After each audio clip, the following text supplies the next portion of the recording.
This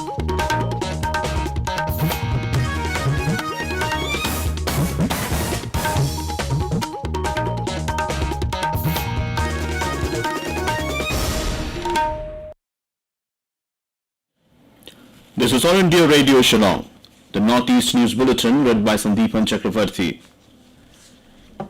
In Meghalaya, 3 oxygen generation plants will be set up, one each in East Khasi Hills District, West Jaiñtia Hills District and West Garo Hills District.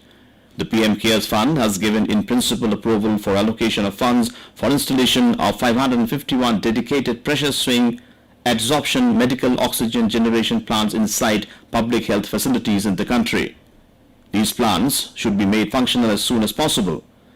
The PM Cares Fund had earlier this year allocated 201.58 crore rupees for installation of additional 162 dedicated pressure swing adsorption medical oxygen generation plants inside public health facilities in the country.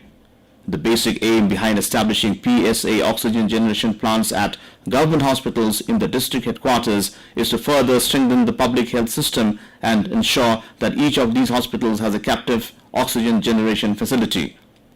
Such a system will go a long way in ensuring that government hospitals in the districts do not face sudden disruption of oxygen supplies and have access to adequate, uninterrupted oxygen supply to manage the COVID-19 patients and other patients needing such support. Prime Minister Narendra Modi said that in this period of corona crisis, everyone is getting aware of the importance of vaccine. Sharing his thoughts in Mann Ki Baat program on All India Radio yesterday, he said people above 45 years of age can benefit from the free vaccine that has been provided by Centre to all the state governments. From 1st May onwards, the vaccine is going to be made available for every person above 18 years in the country.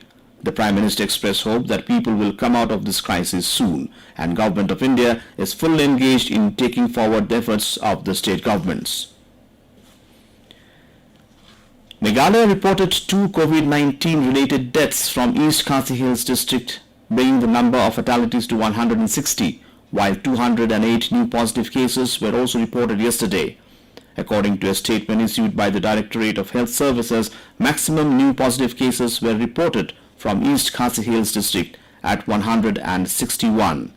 The total number of active cases in Meghalaya has reached 1,388. 62 recoveries were also registered, tallying the number of recovered cases to 14,446.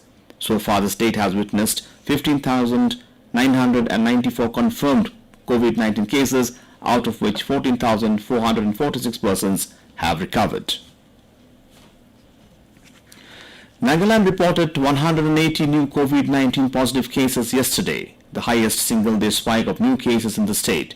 Health and Family Welfare Minister S. Pangyoform in a tweet said that 154 cases were reported from Dimapur, 24 from Kohima and 2 from Mokokchung. In addition, 15 patients have recovered from the infection, taking the total recovered cases to 12,132. The state now has a total of 13,183 cases, while active cases have increased to 679. In Assam, the Kamrup Metro District Administration has taken a slew of measures to contain the spike of COVID cases. Kamrup Metro District has maximum cases in the last few days. Kamrup Metro District has recorded over 700 positive cases during the last 24 hours. Talking to AIR, Kamrup Metro Deputy Commissioner Biswajit Pegu said that various awareness campaigns have been launched by the administration on the need to follow COVID-appropriate behavior. He said that awareness drive has also been started on COVID testing centers in Guwahati and other areas. The Border Security Force Meghalaya Frontier has taken necessary steps to protect the camp from COVID-19. BSF spokesperson Umesh Kumar Nayal has said that after learning from past experiences, the BSF is ensuring that all possible loopholes are plugged. Apart from COVID testing at Umling, anyone from the BSF found infected with COVID is being kept outside the campus in quarantine area, and other people are not allowed to enter BSF campuses across Meghalaya. He added that all meetings and programs have been stopped. Last year, hundreds of armed forces, paramilitary forces, including BSF personnel in the state, were infected with COVID-19. And with that, we end the news from the station of All India Radio Shillong. Have a nice day.